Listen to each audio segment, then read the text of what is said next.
Hello mga B! Nasubukan nyo na bang mag-hike sa kabundukan?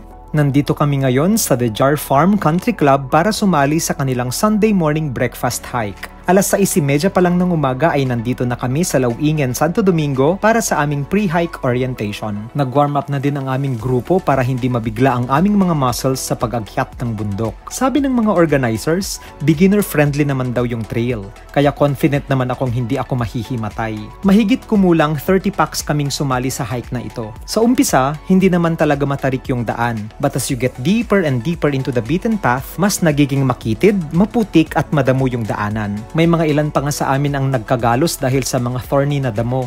Pero it's all part of the adventure.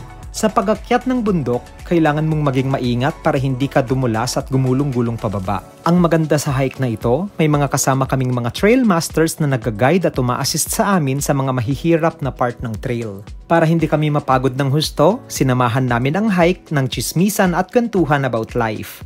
This is a great way to celebrate friendship and reconnect with Mother Nature. Pagdating sa may peak, mapapawi lahat ng pagod mo sa ganda ng tanawin. Sa peak na din mismo kami nag-breakfast ng fresh fruits, perfectly toasted breads na may chimichurri, at napakabangong freshly brewed coffee. B. Sinipag na akong mag-reels ulit, kaya abangan mo yung susunod na upload ko ha. Yun lang.